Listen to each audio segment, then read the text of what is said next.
Егер Кудайга таянсак, Аллах Таала Исмаил алейхиссаламды куткарган сыяктуу, Ибрахим пайгамбарды куткарган сыяктуу, ошол эле учурда 3-чү пайгамбардын окуясын берем. Бул дагы мына ушулардан кем калбаган өзүнчө бир биз үчүн өрнөк боло турган, сабак боло турган, жаратканга таянсак, жараткандын коргоосуна алуубузга, бизге ишеничибизге ишенич, ыйманыбызга ыйман кошо турган окуя. Албетте бул Аллах Тааланын улуу пайгамбарларынан болгон пайгамбар Юнус алейхиссаламдын окуясы. Юнус пайгамбар да мына ошол өз коомунан чыгып, мына ошол деңизде, кемеде жол жүрүп баратканда, мына ошол деңизде толкун жүрүп, окуя аябай узун. Мына ошол кемеден бир адамды ыргытпасак, деңиздин толкуну токтобойт. Баарыбызды оодарып жок кылат деп, мына ошол өз салттары менен ушундай кадамга барып, мына ошол деңизде бир канча кемеде бир канча адам болот. Бир канча адам ошол өздөрүнчө чүчү кулак тартып, жеребевка кылып туруп, ар бир адам атын жазып, кемедегилердин кимдин аты чыкса, ошону ыргытабыз деп туруп, мына ошондой кылышат. Жазып ыргытканда биринчи эле тартканда Юнус пайгамбардын аты чыгат.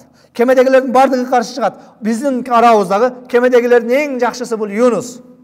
Юнус ыргытылбаш керек. Юнус коргоого алыныш керек. Юнус калсын дейт. Кайрадан тартабыз дейт. Эреже боюнча бир эле жолу тартылыш керек. Юнус пайгамбардын адеп ахлак, кулк мүнөзү жакшы болгондугу үчүн кайра тартууга алар макул болушат. Ошентип экинчи жолу тарса Юнус алейхиссаламга чыгат. Үчүнчү жолу тарса Юнус алейхиссаламга чыгат. Акыры Юнус алейхиссалам мына ошол эмне? Үчүнчүсүндө анан ошол жамаат айтат: "Юнус, тагдырга танбай сени ыргытабыз, Аллах Таала сени тандады" дейт. Ошентип Юнус пайгамбарды деңизге ыргытканда кит жутат.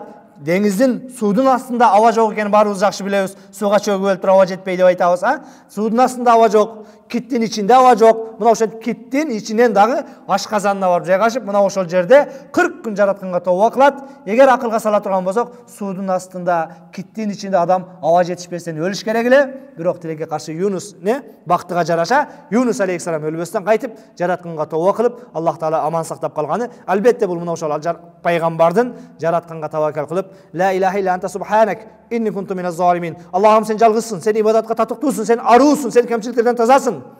Мен күнөө кылуучулардан болдум деп Кудайга таянгандыгы үчүн жараткан Аллах Таала мына ошол жерден аман алып калды. Урматтуу мекендештер, урматтуу мусулман бир туугандар, Рамазан кечелеринде жалпыңыздарга кайрыларым. Тынч, бактылуу жашайм десеңиз, бай таанышыңыз эмес, мандаты бар, бийлиги бар, сизге колдоо көрсөтөм деген тууганыңыз, таанышыңыз эмес. Балким жараткан менен мамилеңиз болсун. Бейпил жашоодо, тынч жашоодо каалайм десеңиз, жаратканга кайрылып, жараткан менен мамилени бекемдейли. Албетте бизге жүрөктөргө тынчтыкты, бактылуулукту Аллах гана бере алат. Мына ошондуктан бактылуу жашайм дейт турган болсок, "Ва ман ятаваккал алаллах фа хуа хасбух." Ким Кудайга таваккал кылса, Аллах Таала жетиштүү дейт. Сиздерди дагы жалпыңыздарды болор болбос дүйнө кайгысынан кутулуу үчүн мына ошол жаратканга кайтып, жаратканга таваккал кылыңыздар. Аллах Таала кайгы кападан алыс кылып, бактылуу жашоо берсин.